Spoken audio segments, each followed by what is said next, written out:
अब कैसे international level पर भारत का स्ट्रेचर बढ़ा है इस वैक्सीन के बाद, अब वो समझिए। ब्राजील के राष्ट्रपति ने प्रधानमंत्री नरेंद्र मोदी से गुहार लगाई है, खत लिखकर कोरोना वैक्सीन को जल्दी से जल्दी भेजने की मांग की है। ब्राजील के राष्ट्रपति ने 20 लाख वैक्सीन मांगी है और कहा है कि जल्द से जल्द वैक्सीन को भेजा जाए, एक्सपीडिट किया जाए ये पूरा प्रोसेस, क्योंकि ब्राजील कोरोना से हिट सबसे बुरी तरह से हिट हुए देशों में से एक है। बोल्सोनारो की बहुत आलोचना हुई है ब्राजील के राष्ट्रपति की, वहां पर ब्राजील में बहुत ज्यादा लोगों की मौत हुई है इस कोरोना की वजह से, और अब वहां के राष्ट्रपति ने कहा कि प्रधानमंत्री नरेंद्र मोदी से खत लिखकर कि जल्दी से जल्दी वैक्सीन भेजिए। तो देखिए अनुराग भाई, हम और आप आपस में बात करेंगे, देश के अंदर जो कुछ सिस्टम दिक्कत होगी वाकई आपकी जिम्मेदारी आप उठाइए, लेकिन अब फख्र होता है जब दुनिया आपकी तरफ हाथ बढ़ाए और कहे कि भाई हमको दो वैक्सीन जल्दी से जल्दी।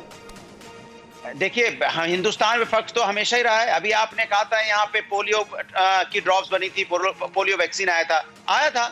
तो हमारे हिंदुस्तान में तो वैज्ञानिक हमेशा से अच्छे हैं। हिंदुस्तान पे किसको फक्र नहीं है? बीजेपी को फक्र नहीं है, वो ट्रंप पे फक्र करते हैं। हम कहते हैं हिंदुस्तान पार्लियामेंट के बाहर खड़ा होकर हिंदुस्तान ट्रंप पे फक्र करते तो ट्रंप की वैक्सीन नहीं ले आते, अपनी वैक्सीन क्यों बनाते? हिंदुस्तान में रहने लायक नहीं होगा। आप इस संस्कृति संस्कार को क्या हिंदुस्तान में पैदा करना चाहते हैं? कहां चले जाते हैं अनुराग भाई आप? सपोर्ट करके ब्राजील जैसा देश, बांग्लादेश जैसा देश आपसे सहयोग मांग रहा है, एक देशवासी के तौर पर तो खुलकर आज कर दीजिए तारीफ। दुनिया में सबसे आगे है, लेकिन उसमें बीजेपी की कोई देन नहीं है। ये हिंदुस्तान आगे है क्योंकि हमारे लोग इंटेलिजेंट है, हमारे वैज्ञानिक। कुमार, जरा हमारे दर्शकों को बताइए, भारत न केवल अपनी बल्कि कितने देशों की मदद कर रहा है, कितने देशों को कोरोना वैक्सीन पहुंचाने जा रहा है और कितनी बड़ी बात है।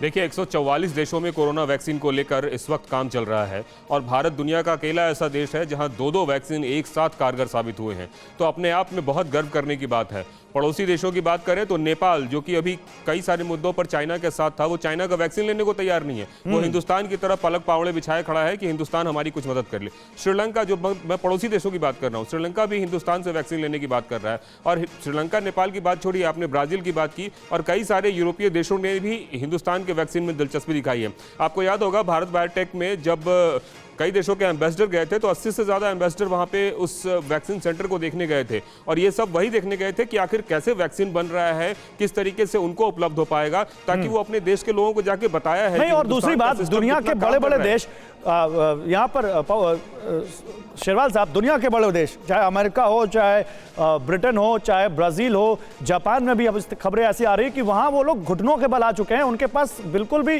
कोरोना से कैसे निपटे वो समझ नहीं आ रहा। आज वैक्सीन नहीं, अभी वैक्सीन का रोल आउट नहीं शुरू हुआ है, तब भी ऐसा लगता है कि भारत में बहुत हद तक कोरोना काबू कर लिया गया है। तो इसके लिए क्या सरकार के कदमों की तारीफ ना करें? नहीं, देखिए, इसमें मैं मानता हूं कि सरकार, डॉक्टर और सभी आम लोगों का भी पूरा योगदान रहा। बिल्कुल है सर, नो डाउट। आज की डेट में हम भारत में कोरोना की ये कंडीशन, जो हालात हैं, और हम बहुत अच्छी कंडीशन में हैं आज की डेट में, और वैक्सीन आने के बाद मुझे लगता है कि हम बाकी देशों से बेहतर होंगे। ठीक है, बहुत शुक्रिया सर आपका, आप सभी लोगों का बहुत शुक्रिया। अनुराग जी, मैं उम्मीद करता हूं कि आप जल्दी से जल्दी जो आपने बात कही उस बात को एड्रेस किया जाए, और साइकिल से वैक्सीन क्यों लेकर जाई जा रही है इस पर जरूर देखा जाए। लेकिन चलिए, फिलहाल बहुत शुक्रिया आप सभी लोगों का हमारे साथ जुड़ने के लिए।